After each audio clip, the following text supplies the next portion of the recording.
Très belle journée à toutes et à tous. Merci à vous tous d'être avec nous. Le ministère du Tourisme veut des hôtels, restaurants et autres lieux touristiques de qualité répondant aux normes internationales. La direction de la coopération, de la professionnalisation du secteur du tourisme a réuni les acteurs de l'industrie touristique et hôtelière pour un atelier en ce sens. Patricia Omouetia.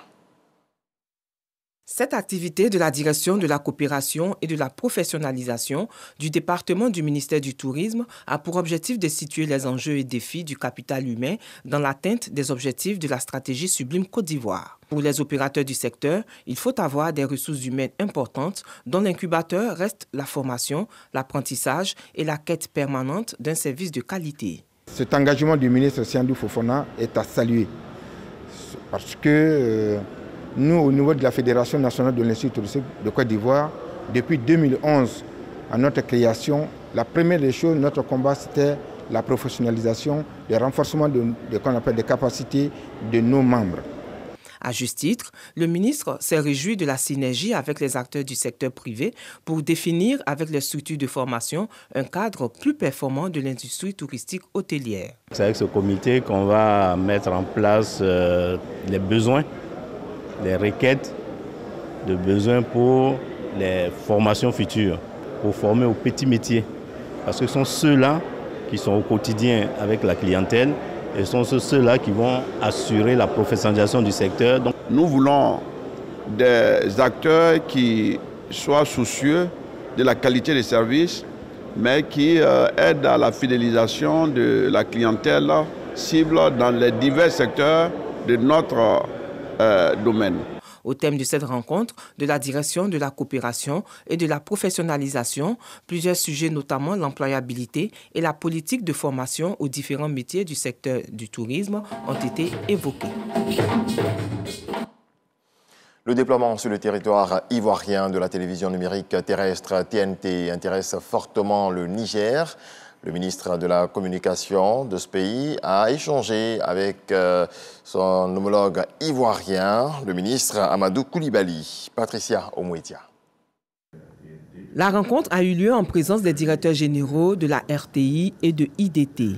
Le ministre de la Communication et de l'Économie numérique et son homologue nigérien, Mahamadou Lawali Dandano, le ministre de la Communication chargé des relations avec les institutions de la République du Niger, ont échangé sur la mise en œuvre de la stratégie nationale de la TNT. Le taux de couverture, le montant global du projet sont entre autres des sujets qui ont été évoqués. Un partage d'expérience pour le Niger qui veut s'inspirer du modèle ivoirien pour un déploiement de la TNT dans les 8 régions et les 8 centres principaux du Niger. Les deux pays sont dans un processus de passage du numérique et de l'analogique au numérique. Donc nous sommes venus nous inspirer de ce qui est fait ici au niveau de la Côte d'Ivoire. Techniquement, aujourd'hui, la quasi-totalité du territoire est couvert par le numérique. Nous sommes autour de 90% de couverture. Après, il faut voir quel est le taux de pénétration de la TNT dans les ménages. Donc, nous avons partagé avec notre frère du Niger, notre expérience. Les relations de coopération et d'amitié entre la Côte d'Ivoire et le Niger sont au beau fixe. Le leadership des deux chefs d'État qui a permis le renforcement de cette relation de fraternité, d'amitié et de coopération a été salué par les membres des deux délégations de la République du Niger et celle de la Côte d'Ivoire. On passe au point Covid. En bref et en image, le ministère de la Santé, de l'Hygiène publique et de la couverture maladie universelle a enregistré ce mercredi 17 août 2022 47 nouveaux cas de Covid-19, 33 guéris et 0 décès. À la date du 17 août 2022, la Côte d'Ivoire compte donc 86 256 cas confirmés, dont 85 268 personnes guéries, 817 décès et 171 cas actifs. Le 16 août 2022, 16 052 doses de vaccins ont été administrées. On en vient au Hajj 2022, le pèlerinage à la Mecque pour les musulmans. Cette année, 1 million de musulmans ont été autorisés à se rendre dans la ville sainte après 2 ans avec un nombre Après 2 années avec un nombre très restreint de pèlerins, en raison de la pandémie de Covid-19, des Ivoiriens ont participé à ce pèlerinage. Ils étaient au total 4 527. Mama Traoré, notre envoyé spécial, revient sur l'organisation de la participation ivoirienne. Suivant. Après 3 semaines d'intense adoration, ces pèlerins ivoiriens s'apprêtent à rentrer au pays. Ces préparatifs consistent à peser et à enregistrer les bagages 48 heures avant le départ du vol retour. Une opération minutieuse à faire pour les 430 passagers de chacun des 8 vols charter, retour pour Abidjan.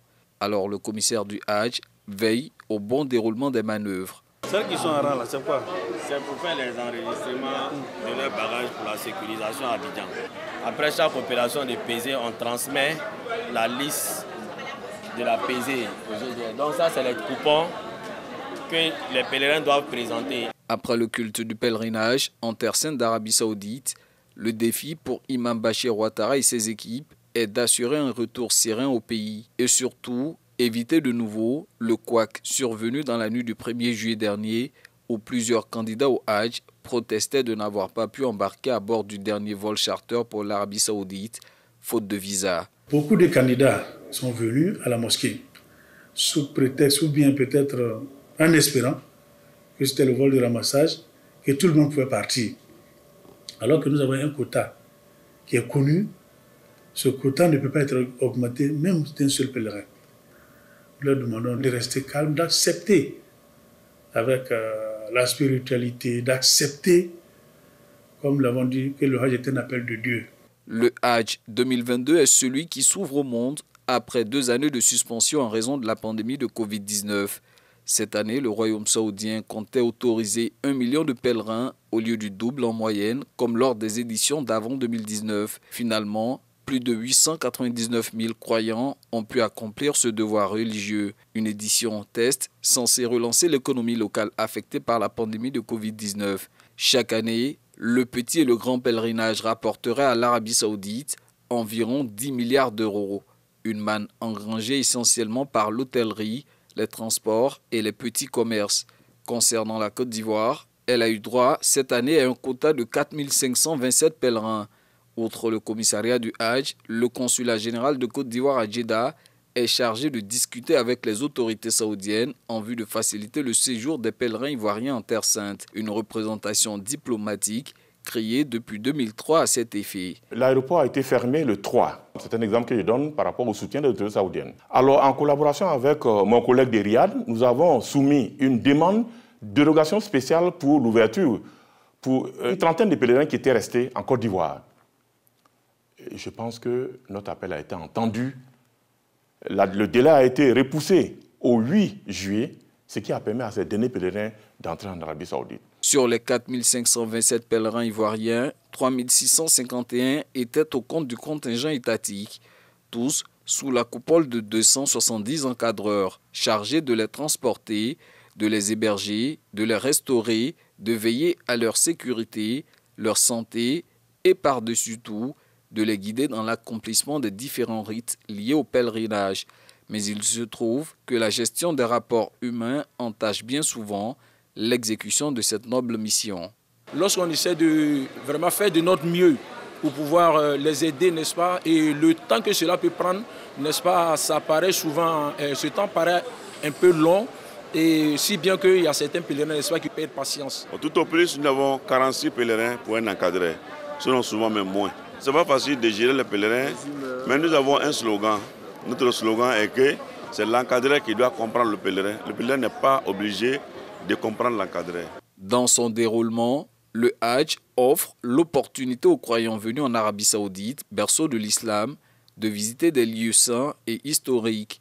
Un séjour marqué de plusieurs étapes cultuelles, notamment les prières dans les mosquées sacrées de Médine et de la Mecque, l'accomplissement du petit pèlerinage au Umrah, la station au pied du mont Arafat et sur les sites saints de Muzdalifa et de Mina, ou encore les séquences liées à la lapidation des stèles incarnant le Satan. Tout ce parcours requiert du fidèle une intense contribution physique, alors de plus en plus, les guides religieux recommandent aux jeunes de s'y atteler. Ce qui fait que les jeunes n'aiment pas aller au Hadj étant jeunes, c'est qu'une fois qu'ils viennent au Hajj, l'après-Hajj ne pourra pas vraiment se contenir. Mais il faut venir demander à Allah de t'aider à pouvoir te continuer après le Hajj. Le pèlerinage en Terre Sainte est le 5e pilier de l'islam dont sont tenus de s'acquitter ceux qui en ont les moyens. Selon les 7 Écritures, exécuter ce culte sans comportement désobligeant garantit aux pèlerins la rémission totale de ses péchés et le paradis. Quand tu vois le petit lit, le multimilliardaire auprès de toi, celle qui n'a pas l'argent auprès de toi, vraiment c'est la croyance totale et c'est la soumission à Dieu. Ce que je retiens du Hajj surtout, c'est l'humilité. Il faut être humble dans la vie. Le Hajj m'a apporté beaucoup de foi, beaucoup de paix intérieure, franchement beaucoup de paix.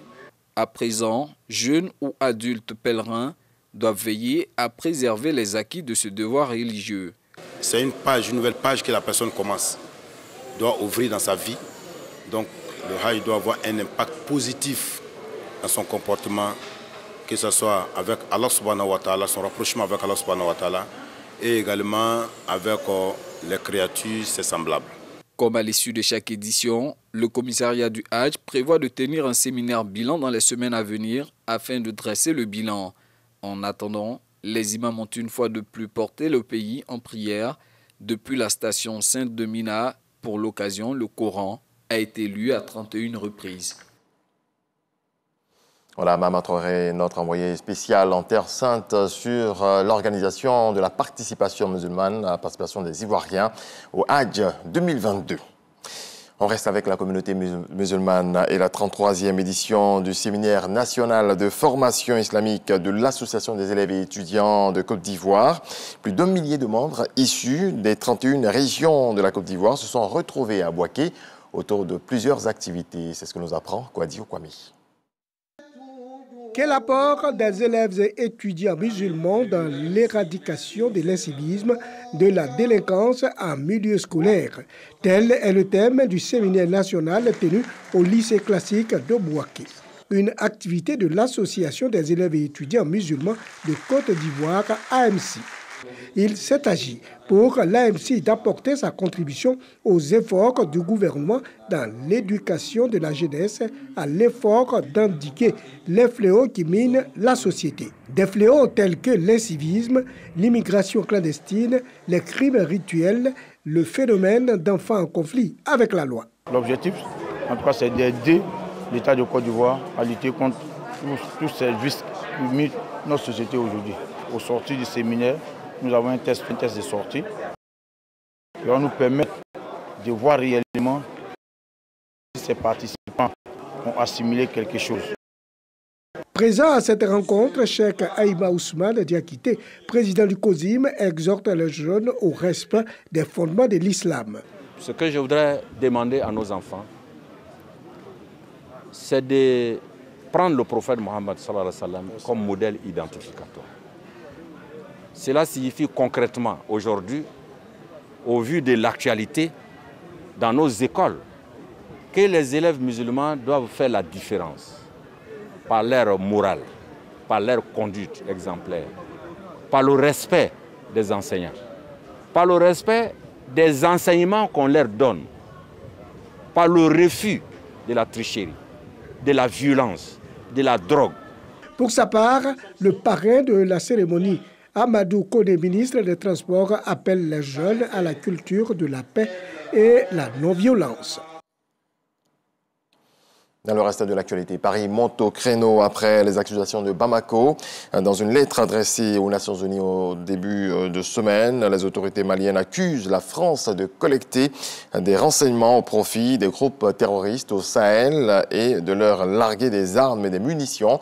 La France n'a évidemment jamais soutenu directement ou indirectement ces groupes terroristes, répond l'ambassade française au Mali qui revient sur ces 9 années de lutte contre le terrorisme. Et puis le secrétaire général des Nations Unies, Antonio Guterres, ainsi que le président turc, Recep Tayyip Erdogan, doivent rencontrer ce jeudi dans l'ouest de l'Ukraine le président ukrainien Volodymyr Zelensky.